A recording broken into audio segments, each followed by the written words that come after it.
This is the Wisconsin Live Desk.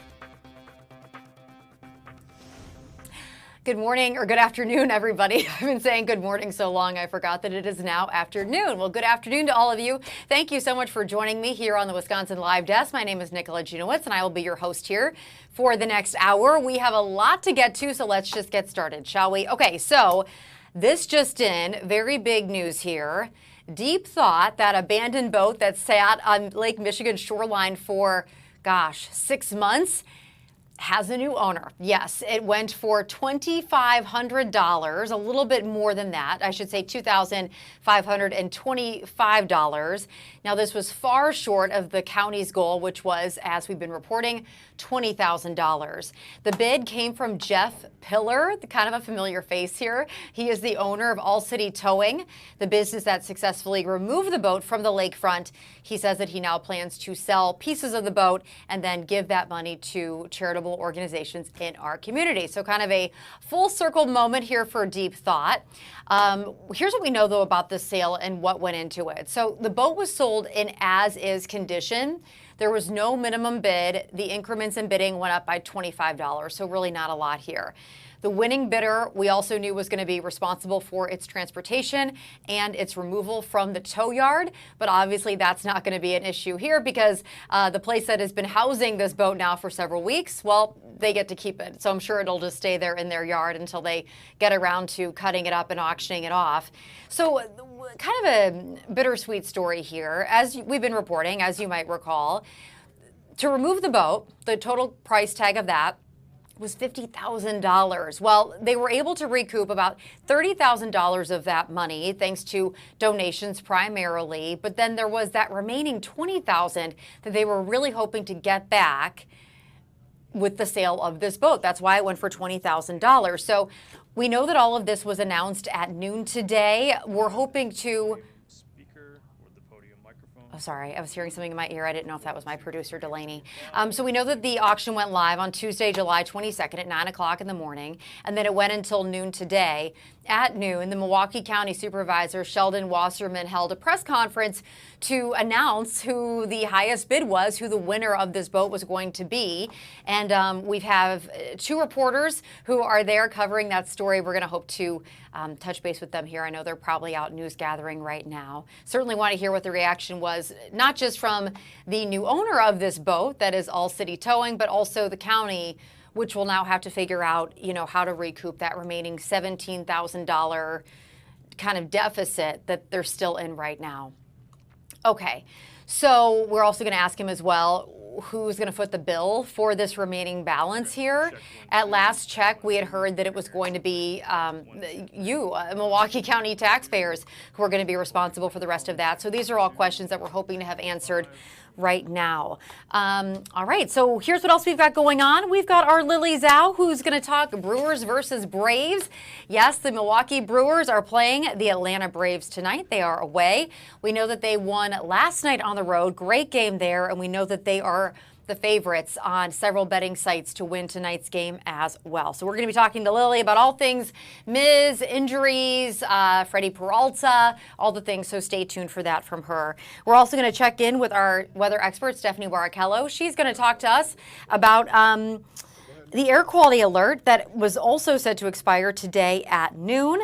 If you live anywhere really in the state of Wisconsin, especially southeast Wisconsin, it's hard not to notice the hazy conditions that we have seen here since, my goodness, last Thursday was when that Canadian wildfire smoke really started to move in. It's not just us who have been impacted by this. 81 million Americans have been dealing with smoky skies since last week. So this is something that's prompted air quality advisories all over the country, not just here in Milwaukee County. Okay, so that is kind of a little rundown of what we're going to get to for us today. Let's see here what else we can learn about this Deep Thought boat, shall we? Okay, so we know that while no certificate of title exists for this boat, it was basically left abandoned on the Lake Michigan shoreline from a couple that was actually traveling from Manitowoc down to Oklahoma. Apparently, they said that they ran out of gas and they just ditched it, and that's how it ended up on our shoreline for the better part of half a year. So There's no title for it, but the county says that they do have a process for transferring ownership to All City Towing legally and appropriately here. All right, so I'm going to take a quick break.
This is the Wisconsin Live Desk. Everybody, before we get out to our Lily Zhao, our Fox 6 sports anchor and sports journalist, to talk to us about the big Brewers versus Atlanta Braves game tonight that is on the road, we're going to talk about State Fair. How does that sound? So let's pull up here some information. So if you're headed out to the fair today, you can be fully prepared for that experience. Also, I should mention, FOX6Now.com is a wonderful resource for everything you need to know, kind of all things State Fair in the area. So the Wisconsin State Fair is set to welcome about 1.1 million people to West Allis over the course of its 11 days. It started last Thursday, July 31st, and it runs until this coming Sunday. So folks still have plenty of time left to enjoy the State Fair. Let's talk about entertainment for tonight, shall we? I want to talk about Kids Bop. Yes, they are taking the Bank 5-9 stage tonight at the Wisconsin State Fair. So today is really the day to kind of get kids to the fairgrounds. Kids Bop, I feel like they were around even when I was a kid. Obviously, over the years, they have different kids than they did when I was younger, but they still kind of have their own appropriate kind of kid-friendly versions of our favorite popular songs. So that is exciting. I'm going to get a check here for you guys on how much tickets are costing for that event tonight. The thing about the State Fair is they really do make a huge effort to make all of their entertainment accessible for people. So most of their tickets, even for their big shows like, a Leonard Skinner, for example, he's playing this weekend, would be under $100. So it's really hard to kind of beat that, you could say. Okay, so far they've had Midland with South Hall, Boys to Men with Bobby V. They were Friday, August 1st. Saturday, we saw Neo, and then Sunday was Queensryche. Kids Bop Live, again, this is super affordable. They're at 7:30 tonight. They, tickets are going for $42 to $52, so that's really exciting. Kids will be able to sing and dance along to today's biggest bops, including Espresso, love that one, by Sabrina Carpenter, Hot to Go, and Dance Monkey. This is the ultimate pop concert experience for kids and, of course, their moms and dads, with eye-popping new stage design and interactive elements that kids will love. And, of course, the return of the very popular Daddy Dance-Off. Love that. Okay, so all seating for this show is reserved, so you do have to buy a ticket, but, again, they're affordable, $42 to $52. And I want to mention as well that each concert ticket includes admission to the Wisconsin State Fair for the day of the show when purchased before entering the State Fair. The venue opens at 6:30 p.m. for your show seating. All right, so I'm hearing that we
This is the Wisconsin Live Desk. Good afternoon, everybody. Welcome back to the Wisconsin Live Desk. My name is Nicola Junowitz, and we are about to be joined now by a very special guest. We've got Fox 6 sports journalist, anchor, and reporter Lily Zhao joining us from her home right now. Thank you so much, Lily, for taking the time to be here with us. I know the sports department is all kinds of busy right now. Good afternoon to you. How are you? Hey, good to see you. Yeah, we're very busy, but it's nice to be on and talk about some really good, Wisconsin sports. So I'm excited. Yeah, great news for Brewers fans. I mean, the Brewers, Lily, are just on fire. So tell us, we know that game one against the Braves went very well for the crew on the road. What do you think looking into tonight? I know that a lot of the sports betting sites are all in on the Brewers. Yeah, and they should be. This is a team that's on a hot streak, and rightfully so. They're doing it in all facets. They're hitting, they're doing the little things on the bases. They're playing good defense. Their pitching is really, really good. So they just find ways to win. And I think what's really impressive about this team is the fact that, no matter who gets sent down to the IL, who needs to miss time, the guys that are kind of coming into the lineup are producing. And that's what makes this team so special. And the fact that they have gained so much ground in the standings. Again, they have pushed their major league best record up to 3 games on the Cubs, which will be very important. So, they're winning against the teams that they should beat. And the Braves are one of those teams that they should beat. And so, tonight, Freddie Peralta will be on the mound. The game is on Fox 6. So everybody tuning in, make sure you tune into Fox 6 tonight for the game and for, our post-game highlights and all the good stuff that comes with that. So we'll give you a nice recap of hopefully another Brewers win in Atlanta. Hopefully the weather holds off. But they are just playing some really good baseball now, Nicola. And so it's exciting to watch them thrive. And, it's August 5th. I know we can't really declare the season yet, but things are going in the right direction. Yeah, they're going in the right direction. There's still 50-some odd games left, so there's still a lot of game left to play. But the fact that we can say right now they're the best team in baseball is something super special. Especially beating the Cubs, too, for that NL Central. Yeah, that feels really nice, Lily. So I wanted to talk to you a little bit about what's changed throughout the season. I know we were singing a far different tune earlier on, April, May. And obviously during that time, you yourself said, it's a long season, things can turn around. But I wanted to ask you, what changed here, right? Like, are these the same guys?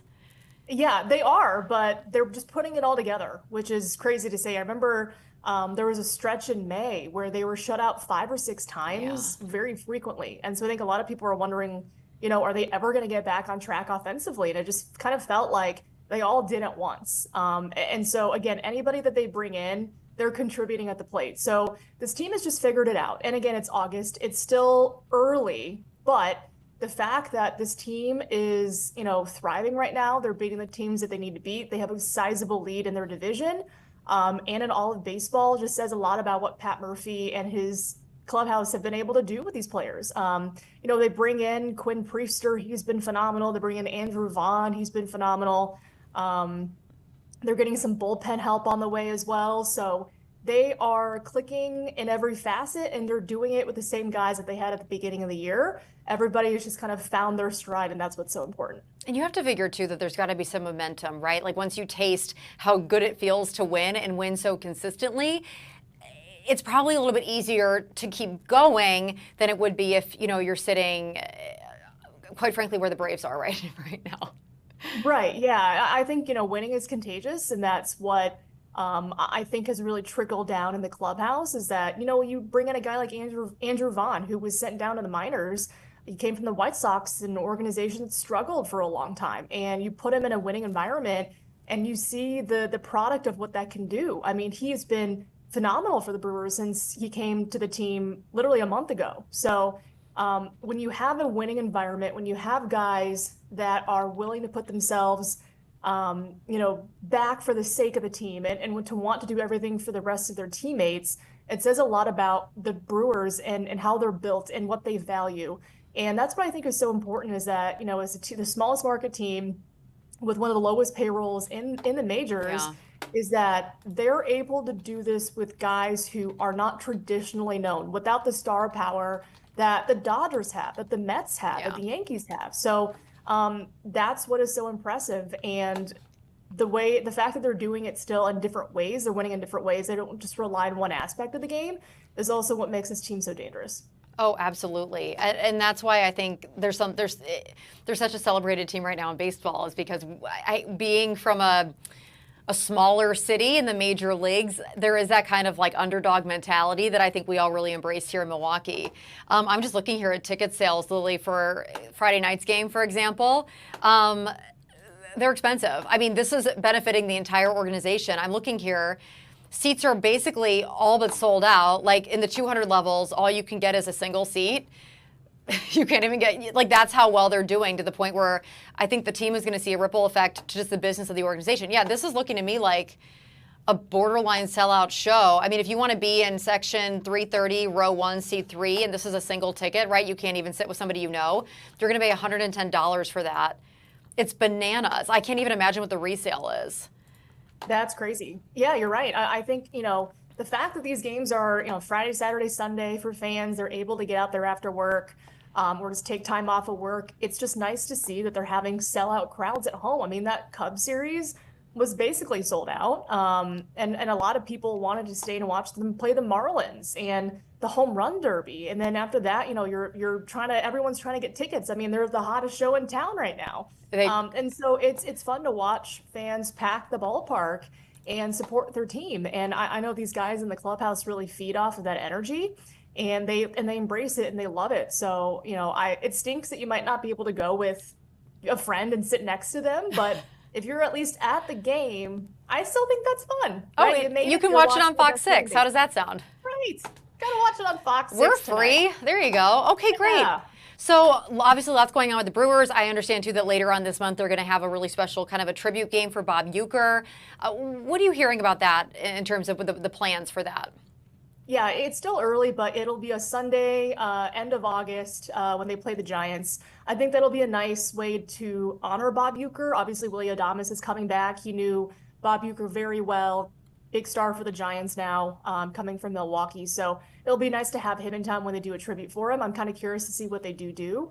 But I have to imagine that's going to be a very big day at the ballpark. So if you don't have your ticket already for that game, Brewers Giants, I think last Sunday of August, I believe, you should get your tickets, because I think there's going to be a lot of nice tributes, maybe not a dry eye in the house when they honor Uke. And so that's a game that people are going to want to watch. Yeah, certainly a lot of plaid in that crowd. All right, Lily, before I let you go, wanted to pivot a little bit from Brewers. I know I promised you we'd talk about that, but I wanted to also get your take on the Packers. We know that they had family night over the weekend on Saturday night. Obviously, that's just a fun kind of kickoff to the season.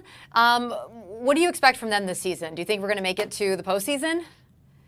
Absolutely. I think that's like the lowest benchmark for this team. I think maybe benchmark 1 is winning 10 plus games. And after that, it's the playoffs. And after that, it's making it into the NFC Championship game and then the Super Bowl in February, fingers crossed, right? Yeah. I think it's going to be a fun year. I think, family night kind of just whets the appetite for a fan because, whether you saw it on a streaming platform or if you were in Green Bay for family night, 59,000 plus fans watched practice. They watched a practice. And so that kind of sets you up for what to expect on Saturday when they host the Jets for their first preseason game. Again, not really sure how much or if what starters will play. Okay. That's just kind of, what it is during preseason time. But I'm expecting some good things from the Packers this year.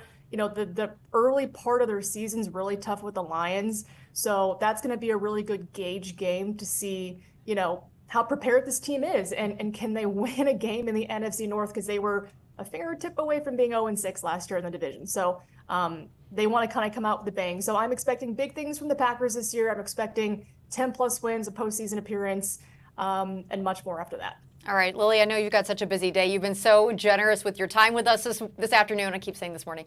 Thank you so much. I hope to see you soon. Thank you so much for lending your expertise. And go Brewers, right? Go Brewers. Thank you. All right, bye, Lily. Thank you so much. Bye.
This is the Wisconsin Live Desk.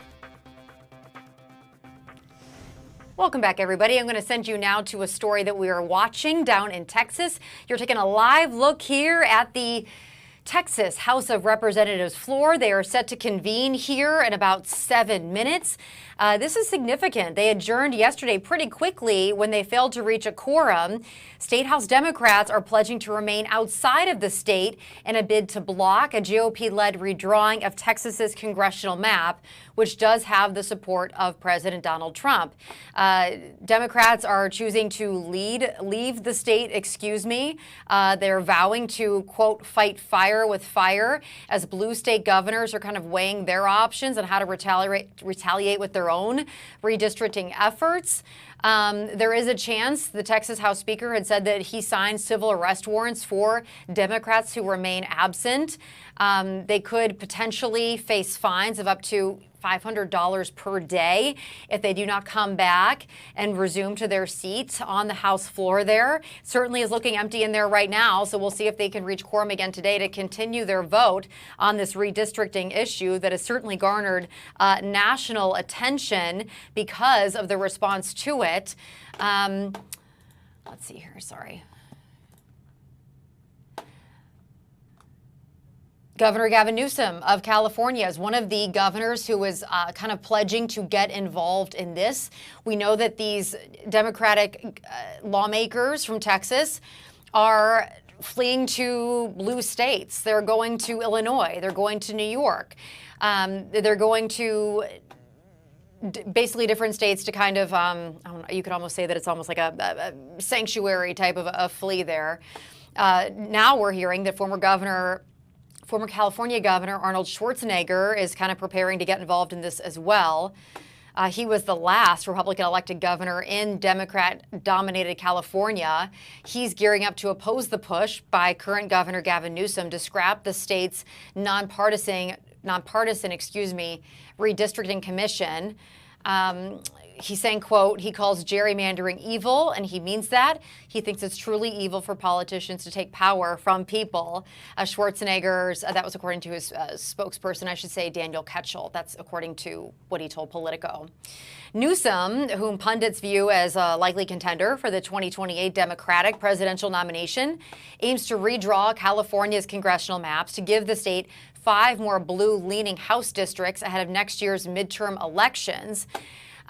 This is sort of in response to what's going on in Texas, because if this redistricting plan goes through, Texas Republicans would have the potential to gain 5 seats out of this. So that's sort of the back and forth battle that we are dealing with here. So that is a story that we're watching closely. Again, this begins in 4 minutes, so we're going to keep an eye on it as things get going here, and we'll bring it back to you live right here on the Wisconsin Live Desk. Okay, so now back here closer to home in Wisconsin, much calmer news to report today. Let's talk about the state fair, shall we? We've got another day. Today is kind of been designated as Kids Day at the Wisconsin State Fair because Kids Bop is performing tonight at 7:30 p.m. Tickets are still very available for that. Now I want to show you some images here, some information about how you can get to the State Fair. So the State Fair really tries to make it easy and accessible for folks. It's $15 to park, not too shabby. Arguably cheaper than an Uber there. Bicycles do park for free. You could also do a ride share. Speaking of Uber, there's Dousman Transportation shuttles. And as always, like there is for Brewers games, big concerts, things like that, you can also do a bar or a restaurant shuttle as well. That'll get you down to the grounds. Obviously, whichever way you choose to travel, just do so safely. There's certainly no need to drink and drive home from the Wisconsin State Fair. Okay, now to one of my favorite components of the Wisconsin State Fair. We got to talk about the animals, right? That really is at the heart and at the soul of this event. So all weekend long really kind of featured the pigs, it featured the bunnies, cows, goats, horses. Well, stepping forward to today, that is, of course, Tuesday, August 5th, we've got the piggies are still there. We've got cattle as well as, again, rabbits. I always think the rabbit shows are kind of interesting because they have all these different unique breeds of rabbits, and they're really just beautiful, very well-behaved animals. Then looking ahead tomorrow, it's a similar lineup, but we are introducing, well, the bunnies are going back home, and we're introducing chickens and poultry to the lineup there. So plenty to enjoy as you take in the Wisconsin State Fair. All right, so those are the animals that you can enjoy. Starting again today, the event runs until 10 o'clock tonight. That is the hours for the State Fair during the week. On the weekend, they go until midnight. All right, so now I'm going to take you now back down live to Texas. I am still waiting, by the way, I should mention, on getting a live report from Jason Calvi. He's been following this Deep Thought boat auction. As we reported here at the top of our hour, the boat did sell, excuse me. I don't know that it's going to be setting sail anytime soon. It's certainly not in a working condition, but it went to a familiar face. It went to the owners of Big City Towing. All City Towing, excuse me. Jeff Pillar was that winning bid there. He got a decent deal on it too. I guess it depends on how you look at it, with a bid of $2,525. Now this was very short of the county's $20,000 goal, but still, you know, at least it's going to be in good hands, and fortunately it's right there in his yard, right? So he doesn't have to worry about transporting it again. You might recall on that day when they did finally remove it from the Lake Michigan shoreline. I mean, it took basically sun up to sundown to get that boat out of there. So Good news, it's going to stay right where it is for now, and their plan for it is to cut it up and auction it off to people in the community who might want a little memento or a little piece of Milwaukee history here. Kind of unofficial Milwaukee history. Okay, so I'm going to take us back down now to the House floor of, oh dear. Did my live feed here go away? I think it did. Hang on one second here. Oh, there we go. I'm so sorry. You can see things are filling up here down on the House floor in Texas as lawmakers get ready to begin their session at 1 p.m. We're going to take a really quick break here on the Wisconsin Live Desk, and I will see you on the other side of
This is the Wisconsin Live Desk.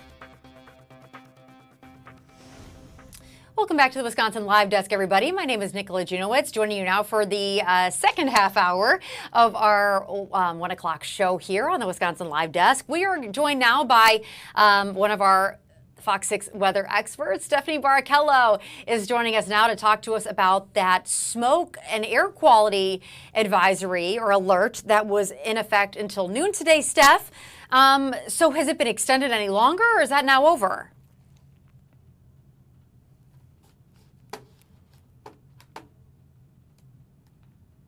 An alert that goes until noon, then a new one is put into place for the rest of the day into the next day. So yes, we have a new air quality alert until noon on Wednesday, and for good reason. Look at this shot of Milwaukee. This is rough to once again be dealing with such thick haze across southeast Wisconsin and really the entire state.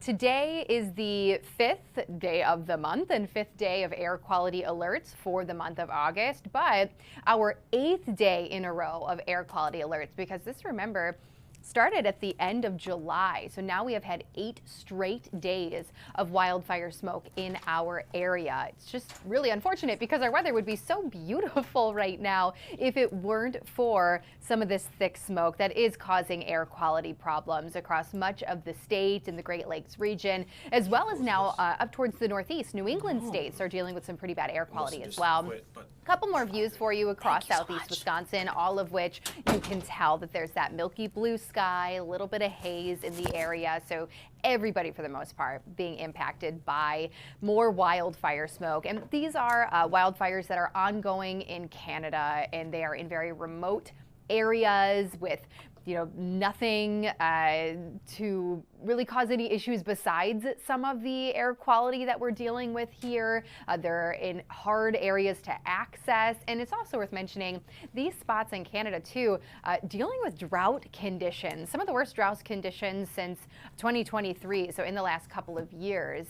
So that's the reason why such a large area still burning, hard to get to, hard to really make any progress. Here's a look at our air quality map across the state of Wisconsin right now. You'll notice eastern parts of the state, including Green Bay and Milwaukee, under that unhealthy for sensitive category there. So anybody who suffers from, anything lung related or even heart related, that's what this category is for. Those are the people who should stay indoors, try to really limit your time outside, or wear a mask if you do have to be outside. And then there's a small area northwest of Green Bay with unhealthy air quality for everybody. The yellow out west is moderate air quality, which does not usually trigger an air quality alert. It's not perfect air quality, but it's not bad enough for an air quality alert to be issued. That's why our newest alert is more so for eastern parts of our state. Just zooming in on southeast Wisconsin, again, you can see most of our viewing area under unhealthy air quality for sensitive groups. Just keep that in mind if you are planning on being out and about at all throughout the remainder of the day today.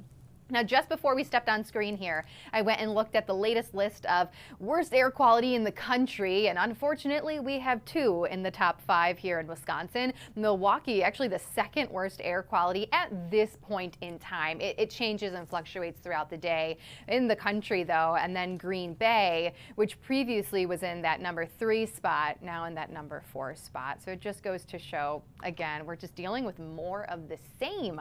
It's been like this all month long. Again, only 5 days in, but all month long, as well as the end of July. So here's our newest air quality alert. You'll notice it's for the majority of our area, with the exception of Jefferson as well as Walworth County. It goes until noon on Wednesday, and it does include areas towards the north as well. But western Wisconsin, not really in it. And this is a look at why. This is our latest look at our surface smoke here. It is primarily eastern Wisconsin and a little area across northwestern Wisconsin dealing with some of the thicker haze and the thicker wildfire smoke, including here in southeastern parts of the state. Maybe not quite as bad right now across Racine and Kenosha County, and then out towards Madison, it's improving a bit.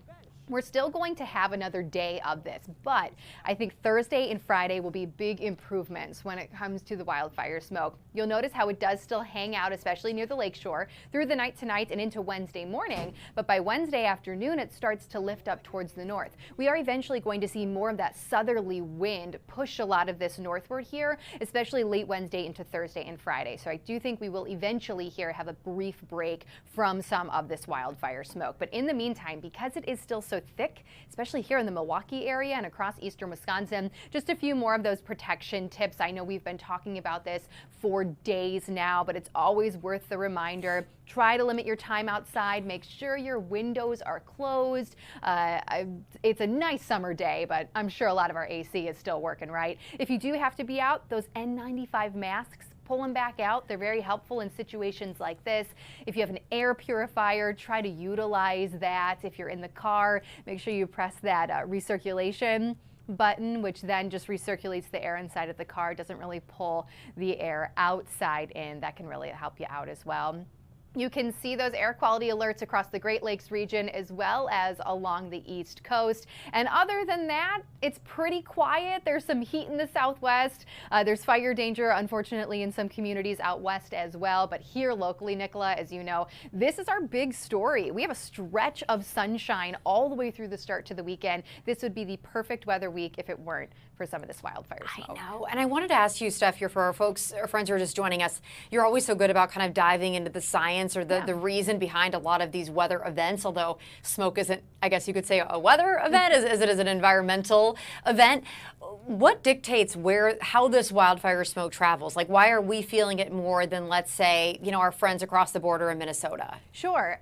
So in our current setup, it all has to do with wind. Wind higher up in the atmosphere, but also a lot, or I should say here at the surface. So our winds today are out of the east. So we have this plume of wildfire smoke that's almost just going in a circle, and that's why the Great Lakes region is being impacted so much by it. Wisconsin Wisconsin, or eastern Wisconsin specifically, as well as Michigan and areas towards the south. We've got a high pressure system, and so that wind is kind of traveling right along it and just bringing it in the same spots over and over again. Now, it also a lot of times has to do with wind higher up in the atmosphere too. That can also bring that wildfire smoke in a lot of times from Canada, because a lot of times our winds, you think at the surface as well as higher up, are moving from west to east or northwest to southeast. It all depends on where that jet stream is located. So simple answer is it all has to do with wind direction. But I do think with our current setup, even with that easterly breeze, we just have that circular motion, which is why it's continually impacting us. Thursday and Friday, though, a south-southwest wind, and that's why I think a lot of it's going to start to drift up towards the north here. We just got to get through another day tomorrow. Hey, you know what? We'll take it, especially for the last weekend of the State Fair. I know. Stephanie Barrichello, thank you so much for lending us your time and your expertise on this very important subject. Thank you so much. All right. So now we are going to check in with our Jason Calvi, who is diving into the auction of Deep Thought, that abandoned boat that sat on the Lake Michigan shoreline for, my goodness, half a year now. Hey, Jason, can you hear me out there? I can hear you. Thanks so much for having me on. Oh my gosh. Well, thank you for being here. Okay. So, you are all up on that boat, Jason. What does it look like from where you're standing? And I want to know too, like, what does it smell like? Walk me through. Yeah, so this boat you had mentioned was on the shores of Lake Michigan for 7 months. It was abandoned in October of 2024, and it really became sort of an unofficial landmark. Even if you looked at Google Maps, it would say SS Minnow, which is the name on the front of this boat, and it's Nick.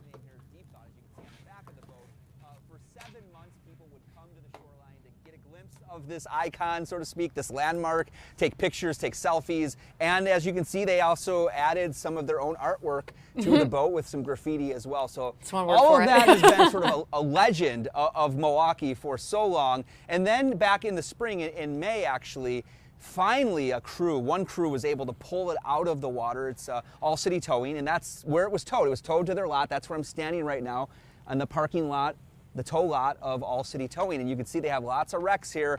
This is one of the wrecks, and for the last 2 weeks, the county has been trying to recoup some of their money. They had an auction. They were hoping to get something like $20,000, because that's the amount of money they have left in their what they paid for this. They paid $50,000 for removing this boat from the water. They got $30,000 in donations, so they were really hoping to auction this off and recoup the rest of the $20,000 that they put into removing this from the water. Well, the bidding finally ended at noon today, or a little after noon today, and it didn't get anywhere close to the $20,000. The final bid today, $2,525. That is how much it costs to buy Deep Thought. Okay, Jason, do you mind if I ask you a few questions here? Because I have a couple. Yeah. So let's do it. Did the supervisor, Sheldon Wasserman, during his press conference that happened at noon, did he say anything about, trying to think of a nice way to put this, like, why did they think that this would go for $20,000? Well, he really thought that this had so much interest. I mean, you saw dozens and dozens of people gathering there every day to take selfies and pictures and post them on Instagram and any of the other social media pages. And he sort of really thought that, yeah, this potentially could be something that a bar owner could buy to maybe, I don't know, transform this deck into a tiki bar. But so they really were hoping somebody was going to, have some great vision for it. But the actual person that bought it, Nicola, actually is the owner of this tow lot. So the one chance this guy had to have this boat removed from his lot to finally be done with it, and he says, no, I got to keep this boat. So he was the winning bid. He gets to keep Deep Thoughts, and he's got some ideas for what he wants to do with this boat moving forward. Yeah, you're saying that he's going to cut it up and kind of sell it piece by piece? Yeah, and not only sell it, but he really feels like these pieces of art that have been, you can't really see it from this angle because where we're standing, it's just the back, the Deep Thought. But he really feels like a lot of the graffiti on the front side, which was closest to the rock, so people had access to when it was there for 7 months. They did a lot of spray paints, and it really kind of kept changing the artwork there on the side of the boat. He really feels like they can cut some of those pieces off, give it to a charity, and then the charity could then have their own auction for the charity as a fundraiser for that nonprofit. That's so kind nice. of his idea. He really wants to turn what was a wreck into something good for the community by raising money for charity. So that's one of his big ideas. This guy's great. I asked him, well, what about yourself? What part of this boat might you keep for yourself? And he's got his eyes set, and I already demonstrated this to you once, but he's got his eyes set on this back area here. He thinks about maybe potentially cutting it off there. You got the memorable name of the boat, Deep Thought. Then you got this bench here. So he's thinking about potentially cutting it, putting this in his backyard, and he's like, he's got children now. Maybe in the future he'll have, many years from now, have grandchildren. This will be like, hey, Grandpa, what's with that bench in the backyard with the graffiti and the Deep Thought? Tell us the story. He's got a story, so yeah. A story that can be passed down through the generations, exactly. That memorable experience of him back in May, him and his crew raising this boat out of the water, over the rocks, and to shore after it had been there for 7 months. There was other crews that tried to pull it via the water. They tried to pull it out that way, and they had no luck. It really was, I mean, if I show you the inside here, I mean, you can very still trial see the and sand. error. I mean, it's way down with the sand and mud and all of that stuff. And what are all those of that stringy stuff was pulled out when he finally pulled it out. Hey, Jason, is that like seaweed or algae that's hanging off the side of it there, that stringy part? Do you know what I'm talking about? Let me come take a look. Hold on one second. Left or right? Left. Just look up. Is that stringy stuff, or is that something separate that I'm looking at? This right here? Oh, nope, other side. You know what, Jason? Disregard. I think that's whatever's parked next to it. Do you see what I mean? If you look up, there's like stringy stuff. Oh, you know what? That's a different vehicle, I think. Yeah. I think it's a different vehicle. I'm so sorry. I'm not seeing well. Oh, yeah, sure. So that's okay, because we're here in the lot. I'll just show you. This is, All City Towing does all of the heavy lifting for Milwaukee County. So if there's ever a really serious accident on the expressway, on the interstate, they're called in to lift those rigs up. And this is one of those semis that just was torched. I think we actually had video of this when it happened. So this is that semi that was, I think, on 43. I believe it was the northbound on 43. Probably in the last month or two. Really I think I remember that. Started on fire, and that's what that string is, but that is not affiliated with Deep Thought. Deep Thought has a lot of issues and a lot of things he's going to buy, including a lot of sand. When I look inside, Nikki, I can see a ton of sand in here. Yeah. This thing was probably way pretty down, heavy, which is why the first crew had such a hard time pulling it out from the water, pulling it via the water. Jeff and his crew got these big cranes out and were able to lift it up from the ground. So this is now going to be his boat. He'll have to figure out what to do, but he's going to say by Monday he's going to figure out that plan for cutting up the various pieces of art and figuring out charities to potentially give it to for charity auctions and things like that. Good for him. $2,525, and that boat is now staying right here where it always was. I don't know whether to call that a steal or what. Okay, Jason, last question before I let you go. I know that Supervisor Wasserman was previously saying that now they're going to have to find $17,000, presumably of taxpayer money. Yeah. I think for folks at home who are listening to that, they're probably thinking, wait, like, we have really high taxes in Milwaukee County. What do you mean that you don't have $17,000 to recoup this cost? What is the response to that? Well, the response is that they feel like they're doing as much as they can when the budgets are really stretched thin. And one of the things that there's various things that the state mandates that a county does, including the county sheriff has to run a jail, and they also protect and guard the airport. I'm kind of nearby Mitchell, and their security and protection of Mitchell. There's all these things that the county does. They do health and housing for the homeless and low-income folks, and just all of these things that the county does, including the parks. This is part of the Parks Department. They are footing the bill for this. $50,000. They got $30,000 in donations. That included one anonymous donor, and also included the Daniel Hone Foundation, which made donations totaling $30,000. So now if you look at that price tag, that brings this work down, to remove this boat, down to $20,000, which was what they were hoping to get in this auction. They got not anywhere near, probably about 10 times less than they wanted, or maybe 9 times less than they wanted. But it's going to have to be the taxpayers are the ones that are footing the bill for this. What does that mean? The supervisor says it means they're not going to have as much money to put into the parks. So that's something they were obligated because the owners had abandoned the boat. And when the lawyers went through and researched, okay, who actually is responsible for removing this boat? Is it the city? Is it the county? Is it the Coast Guard?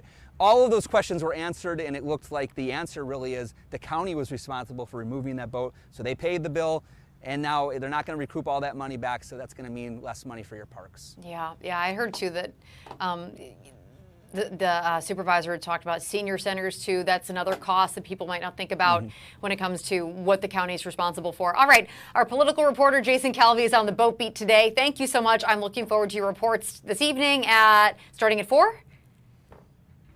4, 5, 6, 9, 10. Yeah, we'll be on. We'll be on tonight. Look forward to seeing you guys. All right, Jason Calvi, thank you so much for spending so much time with me. I appreciate it. Thanks, Nikki. All right. Thanks. Well, there you have it, folks. The boat Deep Thought has a new owner, and depending on how you look at it, you could say that they got it for.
This is the Wisconsin Live Desk. Welcome back to the Wisconsin Live Desk, everybody. Okay, so we have a story that is very active and developing right now out of downtown Los Angeles, where we know that there is a police chase for some burglary suspects in a Tesla. I want to show you this scene now. We're going to dip into their audio here too, if we can. If I can pull that up. Okay, as you can see, they've got their chopper up. Right now, we are told that multiple suspects were wanted for burglary were arrested after crashing their Tesla. Okay, so you're looking here at the crash scene in a South LA neighborhood. This was earlier this morning, although we should note that they're 2 hours behind us in LA. The police chase started in Ladera Heights, according to authorities. The vehicle was seen speeding on surface streets in LA. Speeds were reaching well over 100 miles per hour. Then just a few minutes later, that Tesla crashed and the suspects ditched the vehicle and ran away, and they were then taken into custody. So we're going to listen here to their audio to see what is going on in LA with this police chase. Right. Well, it's not a pursuit anymore. It's a perimeter.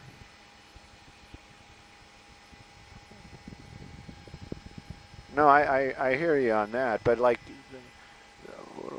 you know, well, Dylan has played the game in the past, like we were beyond, like on the outside of something, and as soon as a thing crashes or anything, it's like he's making the calls and we're going in, you know, because it's not a pursuit anymore, you know. So, and you know, it's sad that we have to play these word games and, you know, this gray area crap, because it's like Why can't we just be like in the old days? Right. Exactly.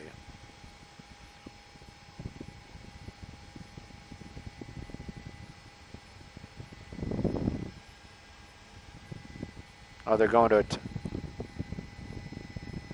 I don't think can we go take a look? Can we move forward to Century and Wall? All right, let's try that. We're trying to find the car that he hit. All right.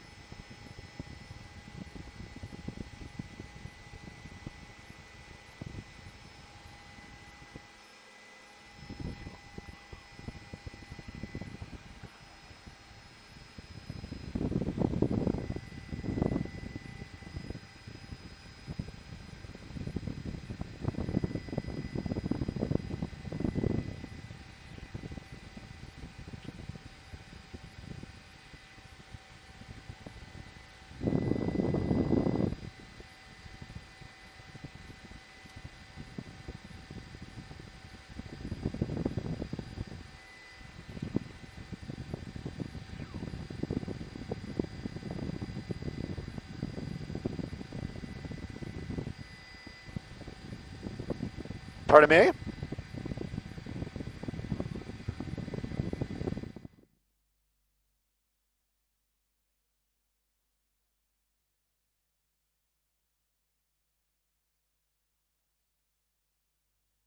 All right, we are going to send you now to our nation's capital, where the Department of State is set to have a press briefing. It looks like it's getting underway right now with spokesperson Tammy Bruce. Let's listen in.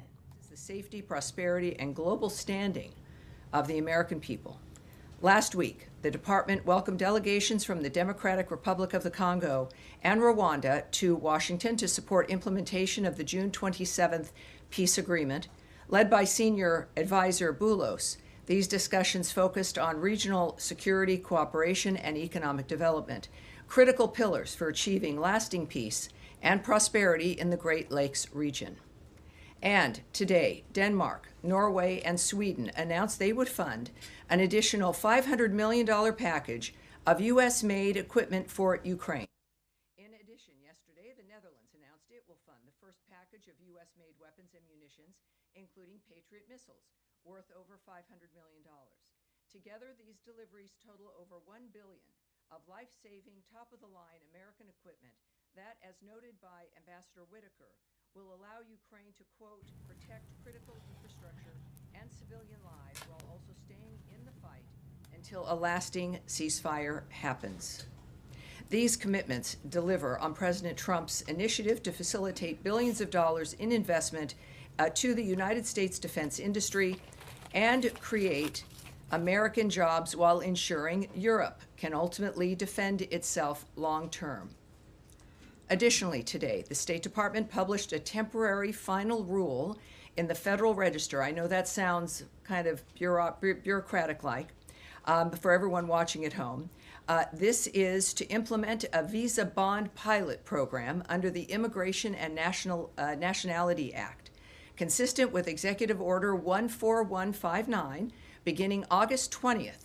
Nationals of Malawi and Zambia applying for B1, B2 business and tourist visas will be required to post a bond of up to $15,000. This targeted common sense measure reinforces the administration's commitment to U.S. immigration law while deterring visa overstays. Now, turning to our disaster response for the Philippines.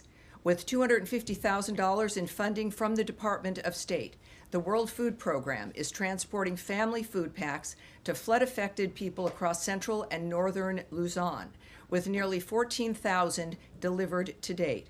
The department is providing an additional $250,000 to provide emergency shelter assistance to meet the needs of over 15,000 All right, you're listening live here down in our nation's capital, where State Department spokesperson Tammy Bruce is providing an update on several measures that the administration is putting into effect. She provided an update on the situation going on in Ukraine. She also talked most notably about a visa bond pilot program that is set to go into effect on the 20th day of this month. Essentially, moving forward, or after that date, effective of that date of 8/20, nationals from 2 countries will need to post a bond of $15,000, and they're doing this to deter visa overstays. As she says, this was part of the administration's immigration crackdown. Again, let's listen back into your update from the State Department with spokesperson Tammy Bruce.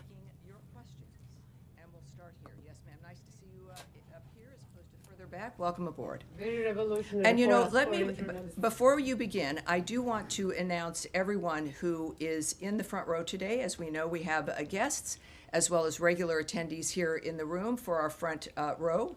First, we have Mal MacIver Sheridan with Kyoto. We have Sarah Karakam with Hulk TV Turkey. Sean Fleetwood with The Federalist. Adam Credo with the Washington Free Beacon. I know your avatar on social media. Now everyone's going to be able to see your face. John Lyons, or is it John or Kamen? Kamen, welcome aboard. Kamen Gok with ABC Australia. And Jacob with the Times of Israel. Welcome aboard. Nice to see you again. Saw you this morning. All right, everyone. So now again, Sarah, let's start with you. Thank you very much.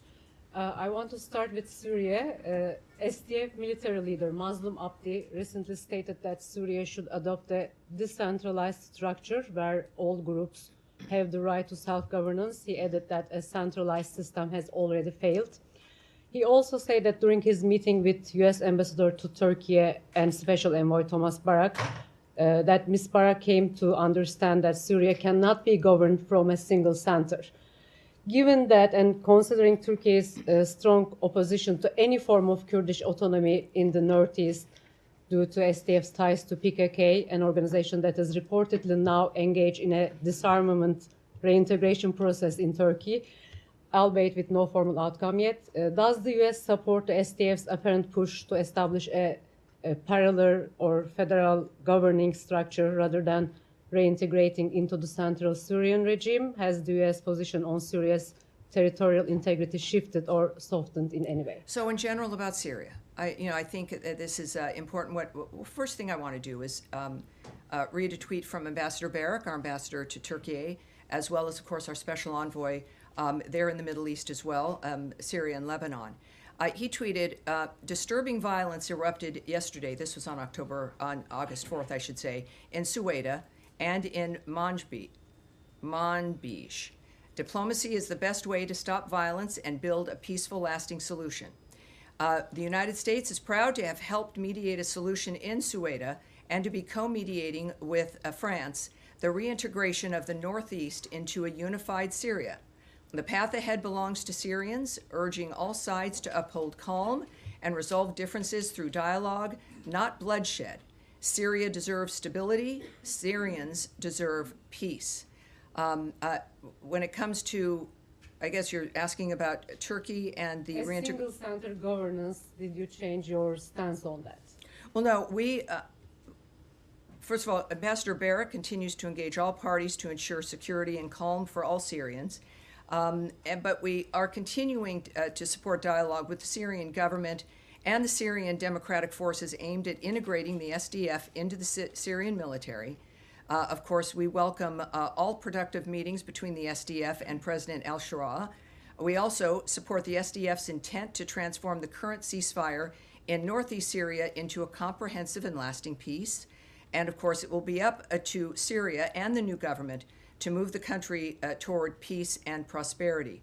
I can say that when we look at the notion of a comprehensive, inclusive government, of course, that is the way that it has to work. And I think, as we've talked before about places that have been unstable, that's been the point, is that we're working for stability. And I think our position previously still stands, certainly. And we continue with democracy being vitally important, as well as diplomacy when it comes to the nature of how we solve the problems there. A short follow-up, please.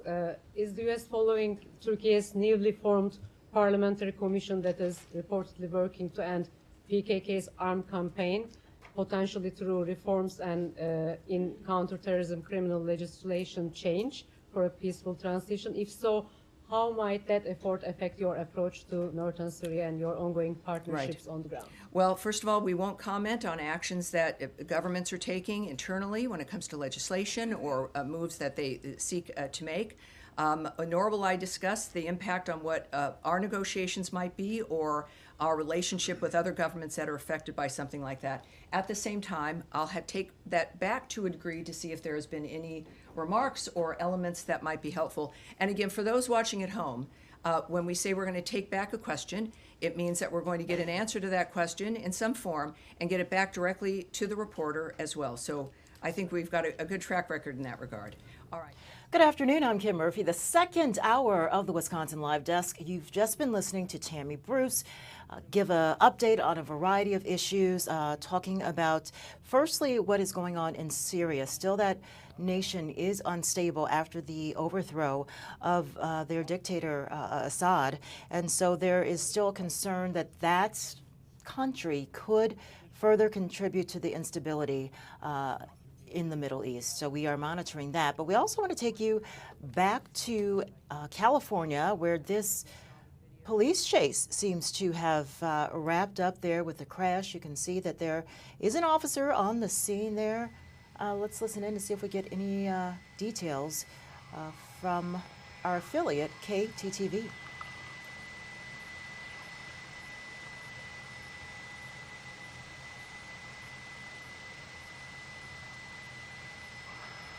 And you can see the police. Nothing. Search continues. Not a problem.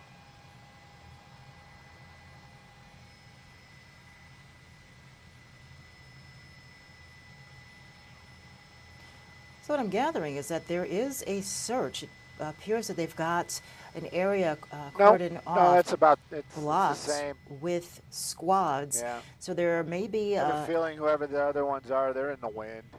Active search, as you hear from our helicopter pilot at KTTV.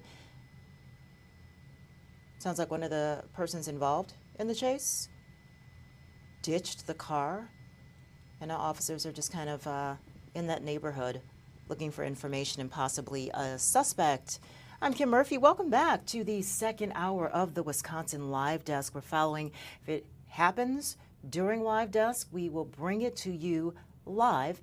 We want to also just remind you that we are under another air quality alert. Let's take a live look at our DOT cameras. You can just kind of see in the distance just a little bit of haze. It's still out there. The Canadian wildfires continue to impact our air quality. We're talking about a good week now that we have had to deal with this situation, and it's not the best if you are someone who has heart issues, heart disease, cardiac problems, or lung issues, or if you are asthmatic. It can be very difficult in these conditions, and so take it easy. We're not saying, we know it's the summer and we don't get a lot of it, and you probably have plans to go down to the Wisconsin State Fair, but if you do so, not saying don't do it, but just be mindful of the conditions and take breaks. There are a couple of pavilions that are air conditioned. It's a great place to duck in, recombobulate, as the airport calls it, when you kind of step into an area and get yourself together and just cool off and breathe in some cleaner air before you go back and go for more food on a stick. So we are still under not the best conditions because those wildfires in Canada continue to burn. And when we're talking about that, it's not just one wildfire right now. As I look up that information, we're talking about a number of wildfires that are not just affecting the Midwest, but they're also affecting air quality in the north, Wisconsin, Michigan, New York, Vermont, New Hampshire, parts of Minnesota, Indiana, Ohio. Could go on and on. All of those areas dealing with the worst air. On Tuesday, Detroit's air quality remained among the worst in the world, ranking number 9. So this is nothing to really take lightly. So if you are headed out, just be mindful of those air quality temperatures. And we also want to kind of give you an idea of what the temperatures are like. On top of that, I don't know, it just felt really, really muggy to me. 85 down in Kenosha, 87 in Milwaukee. We always get the warmest air of the year, it seems, during the fair, the run of the fair, and it's staying with tradition. As we see those temperatures, even Fond du Lac, which sometimes catches a break, or Sheboygan, 85 degrees. Not much of a break there, so that's an update on some of the temperatures. If you are headed out to the fair, and it's a great day to go to the fair because it's Kids Bop Live. They're certified bop tour, so there may be other young performers, imitators, I'll say. But this is the official Kids Bop Live tour. They hit the main stage this evening at 7:30. The kids go wild. So if you are thinking about going to the fair, maybe think about stopping at Kids Bop Live, because it's a great show, not just for the kids, but also for the adults. They sing all of your favorite tunes from your favorite artist, but it's just kids doing it. So, you know, maybe that's part of your plan tonight. I'm checking to see if there are still tickets available for that. Again, they hit the stage at 7:30 this evening. Tickets they begin at $42, they go to $52. This is an all-new show, so if you saw Kids Bop Live last year, that was so 2024. So they're going to be singing songs like Espresso, Dance Monkey. All seating for the show is reserved, so each ticket includes admission to the State Fair for the day of the show when you buy it at one of the State Fair gates. And the venue opens at 6:30 for you to get seating. So think about it. It's not too bad, and you can also buy your tickets before you go online and get that online delivery. So that'll kind of speed some of your entrance into the Wisconsin State Fair. I'm Kim Murphy. Thanks for joining me on the Wisconsin Live Desk on this second hour. It's Tuesday already. We have turned the page, a new month out there. We're going to take a quick break, and when we come back, we're going to tell you about some exciting economic news. Some strange news first. Hint, it has to do with the deep thought. And then we'll tell you about some economic news that is a big gain for Wisconsin and southeastern Wisconsin. You're watching the Wisconsin Live Desk. We'll be back.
This is the Wisconsin Live Desk.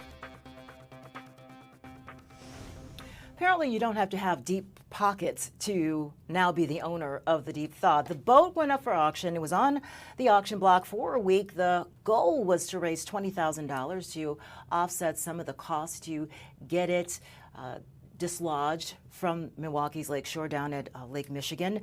And that didn't happen. For, I would say, the good part of the auction, 6 days, the bidding amount stood at about $1,000. It finally jumped. Well, I don't even know if jump is inaccurate. It took a little step forward, and the winning amount, $2,552. And get this, who is the winning bid? Who is now the owner of the Deep Thaw? The towing company that towed the Deep Thaw. So it's not going far. The county releasing a statement saying, of course, we're disappointed because we're hoping that the popularity of this, I mean, there were T-shirts, there were vigils happening for the Deep Thaw. So the county was hopeful that that would carry over to the auction and that people would just, you know, help drive that amount up. But it didn't happen. So $2,000, $2,500 give or take, will go to the county. So now they're just $18,000 in the hole. And the Deep Thaw's not going very far. It's going to stay with the tow company that towed the Deep Thaw from Lake Michigan. And so I'm not sure what they're going to do with it. Perhaps one of the ideas that's been floated around is that maybe they chop it up and the individual pieces might sell for a little bit more.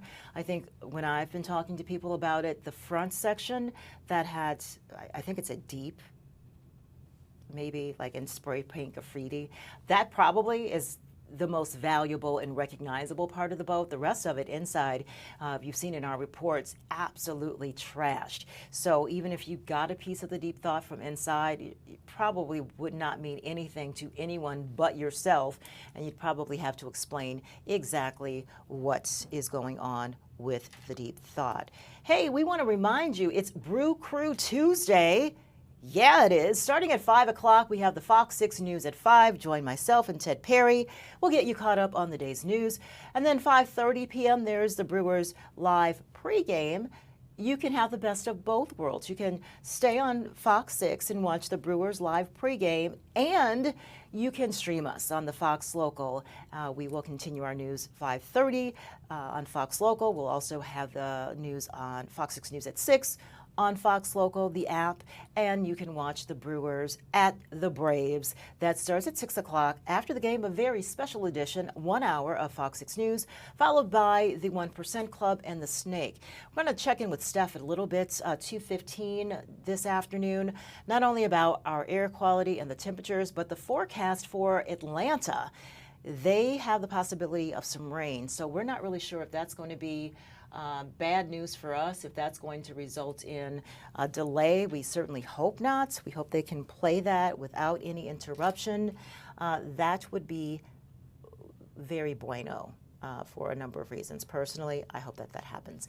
Okay, so we told you that that was the strange news. I told you about the Deep Thaw. Now let's talk about some positive economic news that is happening.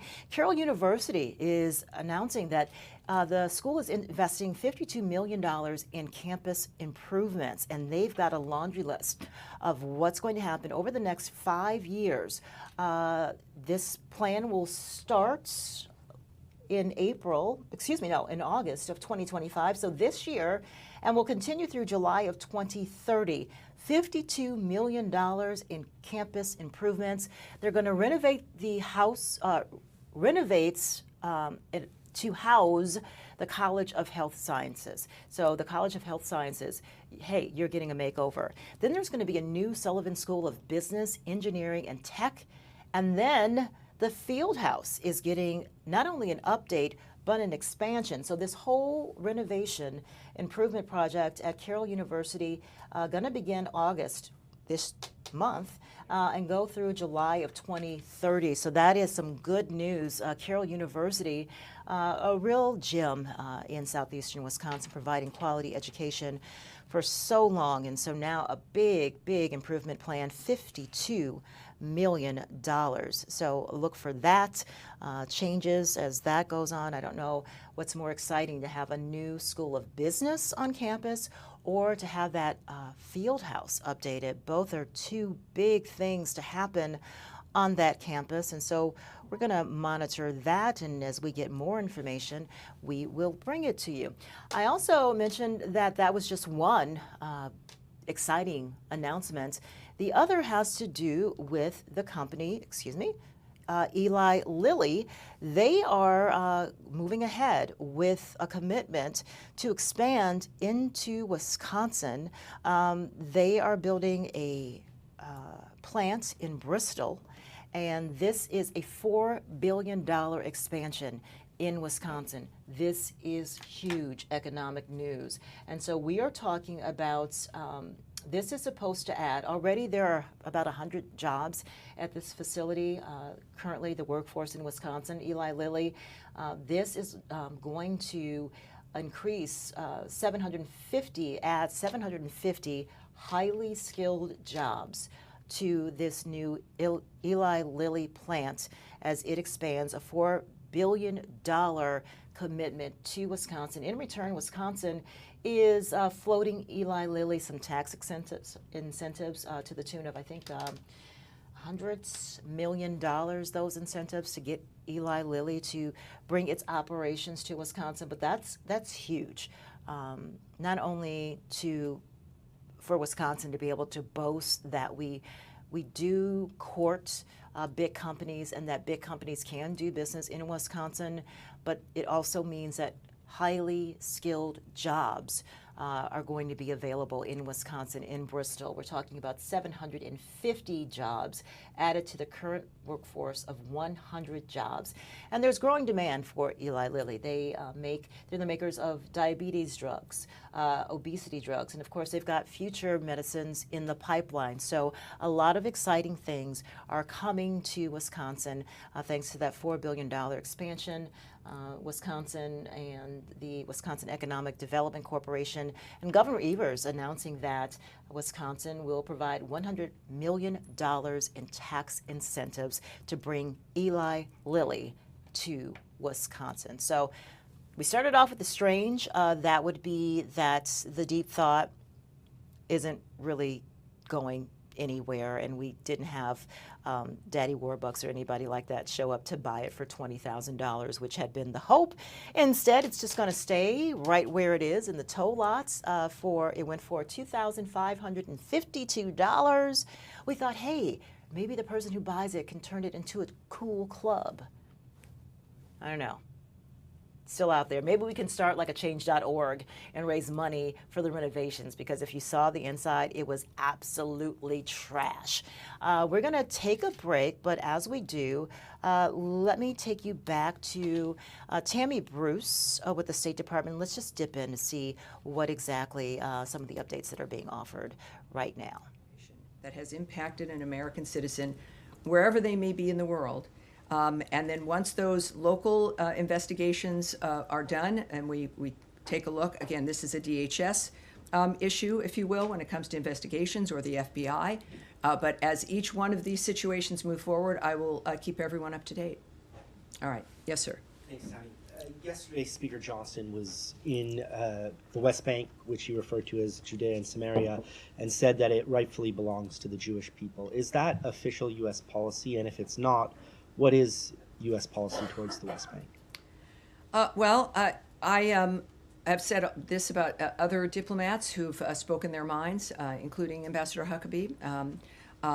Certainly, that's not, if there's a policy in that regard, you would hear it from me. So I think I can say that. I'm not going to speak for him or characterize his words in any certain ways, but clearly that is his. And that is the State Department briefing. The questioning there is, has the U.S. policy changed in terms of recognizing Palestine? The U.S. ambassador to Israel, Mike Huckabee, definitely has his thoughts on that, not recognizing Palestine as a state. But in the last week, Canada and Malta both announced that they will recognize the state of Palestine in September, joining France and the UK if the end of the Israel-Hamas war is not realized soon. These nations are trying to apply the pressure to Israel to do something, or else they are calling for a two-state solution. We're going to take a break here on the Wisconsin Live Desk.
This is the Wisconsin Live Desk.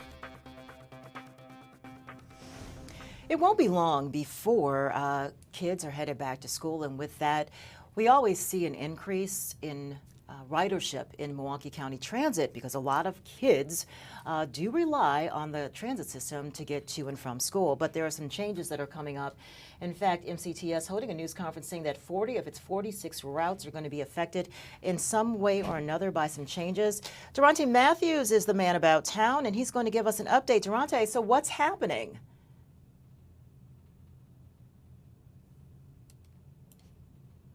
Particularly this fall. So those with the Milwaukee County Transit System is encouraging all riders to check out the schedules for this coming fall, because as you just mentioned, there's a lot of changes coming. Particularly, there's going to be some new routes added. There's going to be some more connections, and on the opposite side, there's going to be a few buses that you're going to have to wait a little bit longer to get to.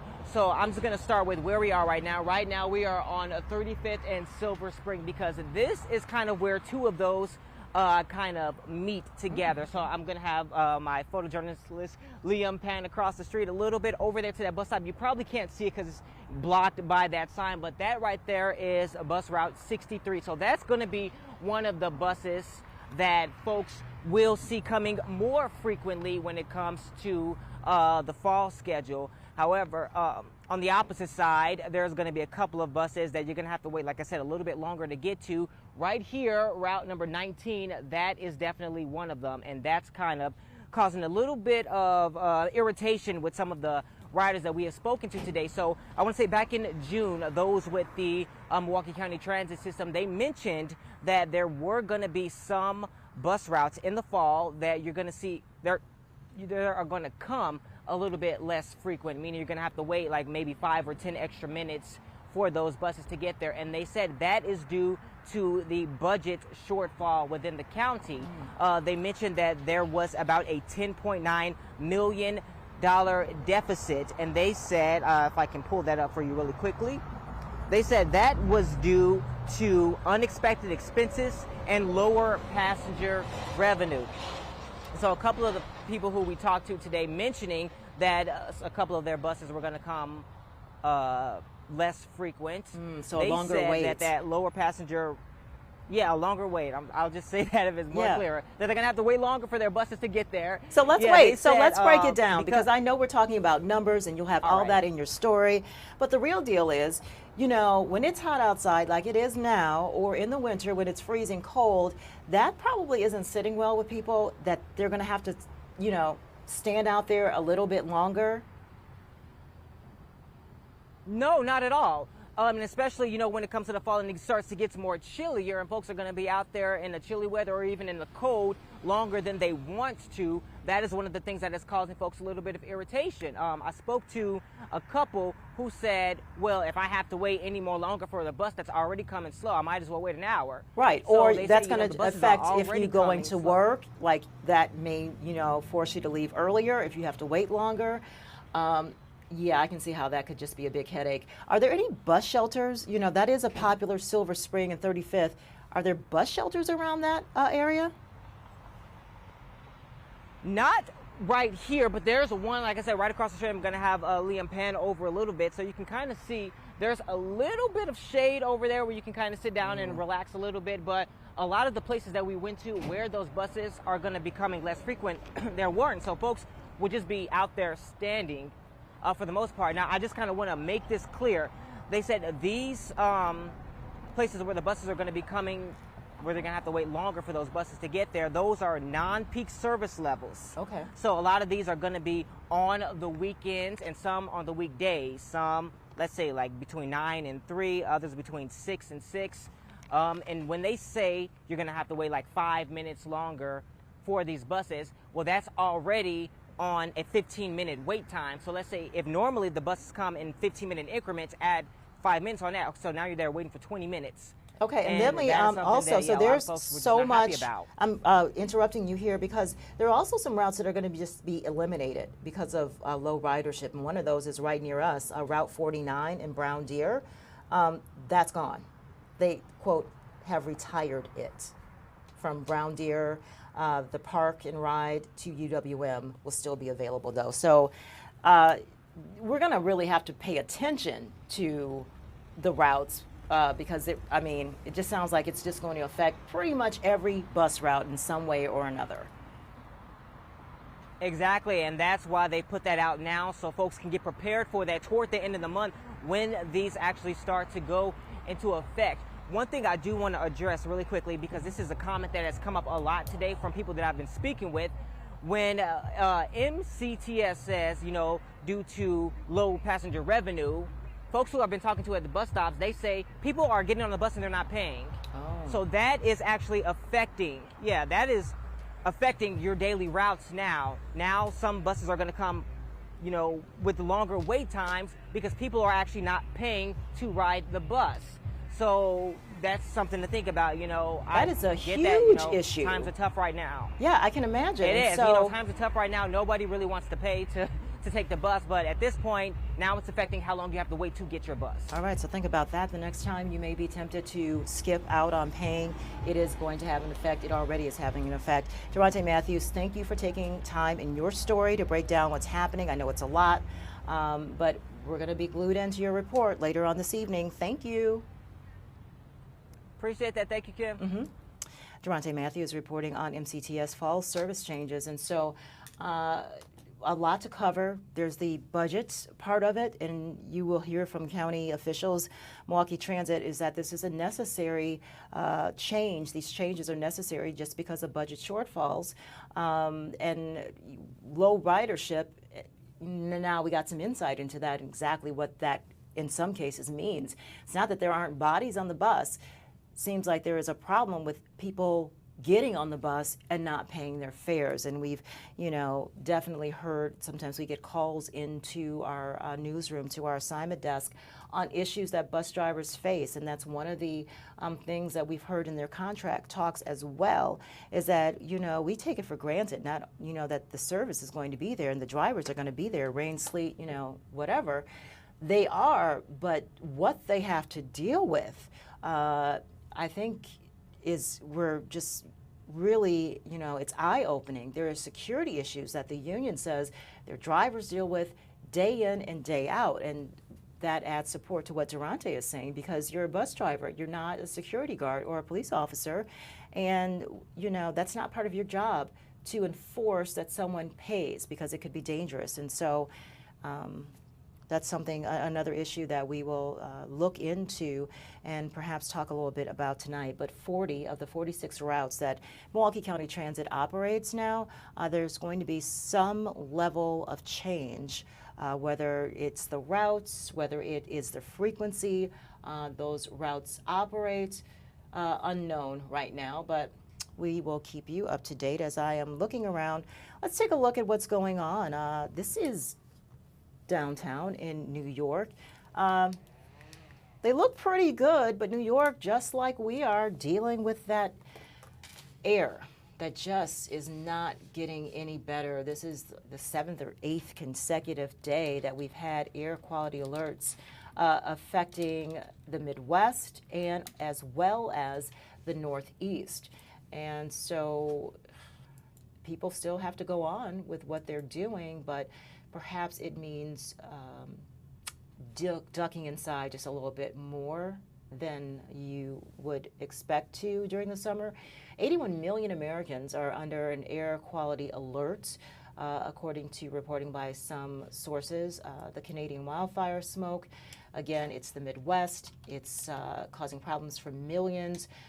Fox Weather says that the entire states of Wisconsin, Michigan, Vermont, New Hampshire, as well as most of New York and Connecticut and eastern Pennsylvania are under some sort of air quality alert. And what it looks like, hazy skies across, when you look out, that's what you're seeing there because of the fires, the many fires that are burning.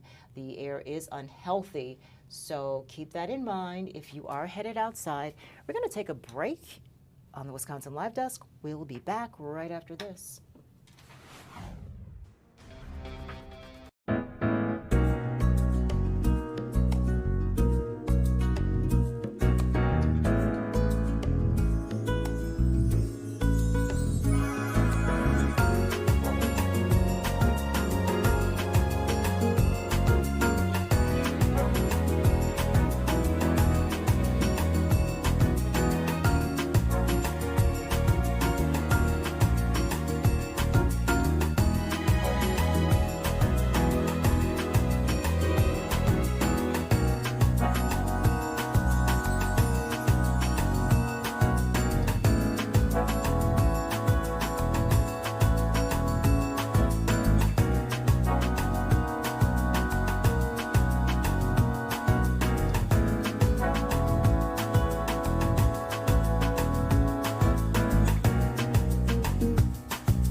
This is the Wisconsin Live Desk.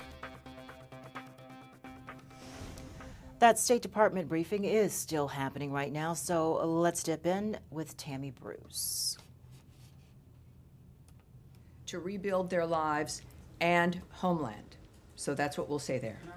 Thank All right. you very much. Thank All right. you. Is it? All right. So, go ahead. Nice to see you. Nice to see you.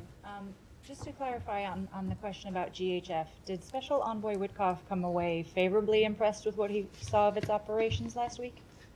Well, his statement, which I read at the beginning here, spoke to the fact that we're going to be continuing to look at how best to get humanitarian aid and to further our goal for the humanitarian aid. I have nothing further to say regarding his assessment of GHF or what that additional work or expansion might look like. Okay. And on his portfolio in Russia, there are reports that the Russians are proposing a limited air truce, a cessation of drone and missile activity. Would that be satisfactory to the U.S. in order to forestall sanctions? Well, you know, I can't say anything about either one of those questions. First of all, I won't comment on or speculate on what a diplomatic choice would be regarding what's offered or what's not offered. I don't know that. Nor would I suggest that I would know what President Trump would find suitable. And that's who this decision rests with. And on the purchases of oil, I think both India and China have indicated that they fully intend to continue purchasing Russian oil, whether or not U.S. sanctions are imposed. Is the U.S. seeking additional leverage in order to change Russian behavior, or what other levers is it going to reach? Well, we know there's, of course, there's sanctions. There's what's known as secondary sanctions, which is what we're talking about now, sanctioning a country or a company or others that might be doing business with a country that we have sanctioned in this instance. I know that President Trump, as we all know, has many tools in his tool chest. This is one of them. He has invested a great deal and will continue to, regarding the wars and the conflicts around the world to stop them. And as a businessman, he likes to use, understandably, the tools that can make a difference with countries. We usually, of course, that is about economy, the economics of what's happening. And that's a very specific approach. It's something every country can understand. It's a role that America can play. And certainly at the direction of President Trump, it makes a huge difference in what certain countries feel. Whether that's enough for him, what else he might do, I won't get ahead of him or speculate. All right. Yes, sir? Excuse me, on Iran. The Iranian government has established a Supreme National Defense Council. How does the U.S. see this? Does this show that the Iranians are getting ready for further escalation? And are there chances of future talks between Iran and the U.S.? Well, we are aware of the reports that they've set up this new defense council following, of course, the 12-day war, the Iran-Israel conflict. Listening to the State Department briefing there, and then on your left, a little bit of a weird angle, there is a protest that is happening right now outside of the United Nations in New York. The Security Council is meeting. So let's take you inside of that meeting. Is under duress and clearly suffering, including the most recent footage of Evaitar David and Rom Braslavsky. International law is clear. Hostage-taking is prohibited. It is a war crime. Those deprived of liberty must be treated humanly and with dignity and allowed to receive visits from the International Committee of the Red Cross. They must never be subject to ill treatment, abuse, or humiliation, as this would also constitute violations of relevant rules of international law. I reiterate the Secretary General's call on Hamas and other Palestinian armed groups for the immediate and unconditional release of all hostages. They must be freed now. Mr. President, the situation in Gaza is horrifying. It is unbearable. Palestinians are subjected to squalid, inhuman conditions on a daily basis. Since the beginning of the conflict, over 60,000 Palestinians have been killed, according to the Gaza Ministry of Health. Since the end of May, over 1,200 Palestinians have been killed and over 8,100 injured while trying to access food supplies, including in the vicinity of militarized aid distribution sites. The deaths and injuries continue to mount day by day with no end in sight to the suffering. Israel continues to severely restrict humanitarian assistance entering Gaza, and the aid that is permitted to enter is grossly inadequate. Hunger is everywhere in Gaza, visible in the faces of children and in the desperation of parents risking their lives to access the most basic supplies. I would like to echo the Secretary General's condemnation of the ongoing violence in Gaza, including the shooting, killing, and injuring of people attempting to get food for their families. International law is clear. Civilians must be respected, protected, and never targeted, or deliberately deprived of food or access to other life-saving aid. Doing so is a war crime. Israel must immediately allow and facilitate rapid and unimpeded passage of sufficient amounts of humanitarian relief for civilians in need to avert further suffering and loss of life. Mr. President, the latest reports regarding Prime Minister Netanyahu's possible decision to expand Israel's military operations through the entire Gaza Strip, if true, are deeply alarming. You're hearing a little bit of what's going on right now on the floor of the United Nations Security Council. That is on your right, increasing pressure on Israel to either bring this war to an end or to address the famine, the hunger that is now gripping Gaza as this war continues, and aid to those areas has been cut off. There have been so many reports of just starvation there, children, Palestinians who just are not receiving the aid. President Trump himself has said that the United States would even pay to get that aid there. So we are keeping an eye on that situation, and we're also keeping an eye on Tennessee.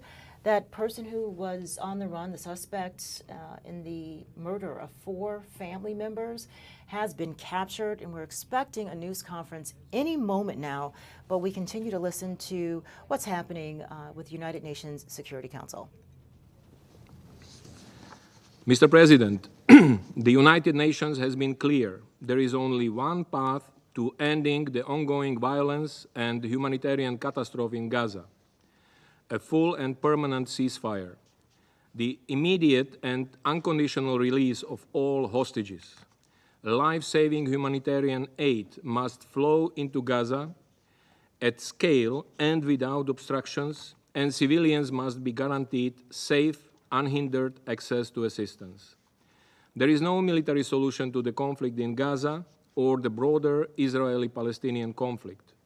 We must establish political and security frameworks that can relieve the humanitarian catastrophe in Gaza, start early recovery and reconstruction, address the legitimate security concerns of Israelis and Palestinians, and secure an end to Israel's unlawful occupation and achieve a sustainable two-state solution: Israel and a fully independent, democratic, contiguous, viable, and sovereign Palestinian state, of which Gaza is an integral part, living side by side in peace and security within secure and recognized borders on the basis of the pre-1967 lines, with Jerusalem as the capital of both states. Thank you. Agradezco al señor Yencha por la información que nos ha proporcionado. Doy ahora la palabra al señor Eli. The situation in Gaza still just very intense there, and pressure from the world to do something for the folks that are in dire, dire need of food and medicine. October will be the 2nd anniversary, or the 2nd year, of the Israel-Hamas war, of course sparked by that attack on Jewish settlements, October of 2023. Let's bring you back here to Wisconsin. Air quality just won't give us a break. Stephanie Barrichello joins us. Steph, ooh, I'm just so nervous right now because this is the part where I have to find your audio, and it's just like, oh, geez. Can you hear me? Nope. Hold on. Oh, hold on. Can you hear me now? Can I hear you? Darn it. Oh, I feel like I can hear myself. Oh, I can hear you now. Hi. Great. Hello. You know, it's not a live desk unless we have a little bit of technical issues here. Exactly. I mean, if the viewers could see the board that is in front of you, Right. it's confusing. And yeah. Okay. So let's talk about this. First of all, welcome back from your vacation. Thank you. Thank you. Yes, I was very lucky to be in Ohio, which was just east of all of this wildfire smoke. So I got a decent break from it, but I am telling you, as I was driving back yesterday, we hit it once we got back to Indiana. So as you know, Kim, we have been dealing with this for days now. Today is the 8th day in a row of an air quality alert in the Milwaukee area and southeast Wisconsin. Tomorrow will be the 9th day in a row because we have a new air quality alert, and it's for a good reason. I mean, I've been watching this camera all day and I have seen no improvement. We have a thick haze across the city of Milwaukee, and even this morning it was thick enough to reduce visibility a little bit in some spots. Now, the air quality is unhealthy right now for sensitive groups. So, you know, most of us will step outside, see the haze, but still be able to function properly. But those of you in the sensitive group, as we've talked about so many times, it is going to be an afternoon and still a day tomorrow where you want to try to limit your time outside. I know that's hard to ask for, so wearing a mask could really help you out as well, especially if you still have some of those N95 masks laying around. Break them out and then you can still go about your normal activities. But just a closer look at southeast Wisconsin too, you can see the majority of southeast Wisconsin in that unhealthy for sensitive groups category, and then the yellow for western parts of the state is that moderate category. This is about an hour old now. So about an hour ago, we had 2 separate spots in Wisconsin with the top 5 worst air quality in the country. Milwaukee was at number 2. Green Bay was at number 4. Now, Green Bay, even earlier this morning, was at number 3. So they've consistently been on this list for today. It just goes to show that the air quality is not great across eastern parts of the state. So new air quality alert, that is for eastern parts of Wisconsin as well as northern parts of the state. It goes until noon on Wednesday. We have that thicker wildfire smoke still at the surface in most of eastern Wisconsin right now. Look at what happens though as we get into Wednesday. I do think we're getting very close to some improvement here. Notice how we still have that wind off of the lake for tonight and tomorrow. So that's still going to keep some thicker wildfire smoke in the area. But later Wednesday and Thursday, as we see more of that southerly component to the wind, it's possible it starts to lift a lot of this up towards the north. So late in the week, I think we finally, Kim, will see some progress when it comes to this air quality. So we're getting close, but again, we've had numerous days of this, and even though it doesn't really impact a lot of us, it is still an absolute issue for those who, you know, suffer from anything lung or heart related. So hopefully one more day of it, we get a little bit of a break, but we'll still be watching it, of course, for, I mean, who knows, until these wildfires are finally under control. I just don't remember a time where we've had so many. Yeah. We used to have ozone action days. Mm-hmm. This is different. This is, and now we have these air quality alerts and this air quality index. It's part of the Clean Air Act, I believe is what it's called. So we've had this for some time now, but it picks up on different particulates, whether it's the ground level ozone that we see during our normal summer afternoons. That's basically just the heat and the sunshine interacting with some of the pollutants and creating bad air quality. But for this, we know this is for, I believe it's PM 2.5, I want to say, to PM 10. So if you're really familiar with air quality numbers, you'll understand what I'm saying. But it's for the particulates within this wildfire smoke. And we can somewhat compare our ongoing situation right now to 2023. 2023 was even worse. We had months, a lot of our summer months were with conditions like this. That's when drought conditions were the worst, and there were the even more wildfires in Canada. But we're getting very close to that, unfortunately. It's crazy enough. As I've just thought about this, I mean, I cannot imagine living in the Palisades or Lahaina, which the fires were in those communities, and how affected we are here. And we're like thousands of miles away from Canada. Right. But to be there where your community is on fire, it just has, you know, that's just a whole nother level of environmental impact that I think we really, really, really need to kind of hone in on and figure out what to do about it. Thanks, Stephanie, for stopping by the Wisconsin Live Desk. No problem. Quickly though, Kim, do you have a second? Yeah. Map behind me, I wanted to put this up real quick. We're looking at Georgia right now, more so because of the Brewers game. It's in Atlanta tonight. Yes. So I just quickly wanted to give you this information. Now, a lot of the heavy rain, thunderstorm activity, central and southern Georgia. Atlanta actually looks okay right now. That being said, we'll watch what else develops right across the border here in Alabama, because you can see there's more trying to get together. So there is a chance for storms for the game tonight. It starts at 6:15, but right now Atlanta is doing good. So we will hope for that trend going forward tonight. Dog nabbit. Let's hope for that trend. Like, I'm sure so many people wish they had a button that just like instantly would mute me. Unfortunately, it doesn't exist. Only I've got that power. For good reason. Yeah, yeah. All right, Stephanie Barrichello, see you here on Fox 6 News at 4? 4, yes. Okay. I'll see you then. Okay, see you then. Thanks, Stephanie Barrichello. One of these years, I'm going to get her audio right, guys. What do we want to talk about? Let's take you to Jackson, Tennessee. This is the scene right now. We're waiting for a news conference. The manhunt is over for the suspect in Tennessee who is wanted in the killings of 4 people and the kidnapping of a baby. Austin Robert Drummond is 28 years old. He was taken in, he was arrested in Jackson by the Tennessee Bureau of Investigation. He has been on the run for a week. The killings, he's the prime suspect in the killings that happened on July 29th. A 38-year-old woman and her children, her 20-year-old daughter, her 15-year-old son, and her daughter's 21-year-old boyfriend were all killed. And the baby, her granddaughter, was kidnapped and found abandoned. And so there had been a reward of up to $30,000 for any information leading to his capture. So we are waiting for authorities, the FBI in Tennessee, to bring us up to speed on how they were able to bring the suspect into custody. So we are keeping an eye on that.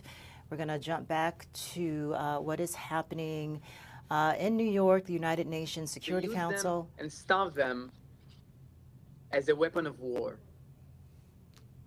Survivors of captivity, including Tal Shoham and Omer Venkert, were held in the same space with my brother Aviatar and his friend Guy, testified to this. They told us that the terrorists always had plenty of food nearby and would even relish it loudly, while the hostages had none. It is all part of a calculated plan to torture the hostages, starve them, break their spirit, both psychologically and physically. This is a humanitarian crisis, the one of the hostages, that is being discussed here. Not here in the Security Council, and not in the other UN forums. The very soul of humanity is being scarred by Hamas's barbaric actions. We, the family of Aviatar, refuse to give up hope. We are weeping and suffering, but we are also fighting with every fiber of our being. We will not give up until we see him back home, until my mother and father can hug him again. I'm here to make a direct and urgent call to this esteemed body. First, we must demand the immediate unconditional release of Aviatar David, Guy Gilboa Dalal, and all the other hostages, living and deceased.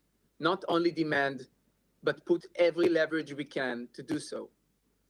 The time for deliberation has run out. Their lives depend on immediate action. Aviatar, Guy, and the very least 18 other hostages are still alive. After 660 days, they have somehow managed to survive. And we call on you to rescue them from Hamas dungeons underground. Second, we must call for humanitarian aid to reach the hostages. The call continues to end the war in Gaza, to allow humanitarian aid to reach those in Gaza who are starving right now, and to release all of the hostages still being held by Hamas. Flagrant violation of international law. Then we're going to show you what is happening. And third, this is in Jackson, Tennessee, where authorities reveal that they have captured the man that is the prime suspect in the murder of 4 family members that happened on July 29th. The air quality, that continues to be an issue around here. It doesn't seem like it's going away anytime soon. It's affecting not just us. Here's a live look from one of our DOT cameras. You can see that haze. It's still kind of hanging around. And so if you are headed out to the Wisconsin State Fair, take it easy. Find some of those air-conditioned pavilions. Here's another shot. That one seems to be frozen, so let's take you back to this DOT camera. Just the haze, it's just sticking around. And it's not just us. This is a live look at the skyline in New York City, also under an air quality alert. So, you know, if you're going outside, can't say this enough, just don't think about yourself, but also think about the people that you're with. If you have little kids out there, please bring them inside so they can get a little bit of fresh air. We thank you for joining us on this second hour of the Wisconsin Live Desk. We'll get the audio next week with weather. Have a great day.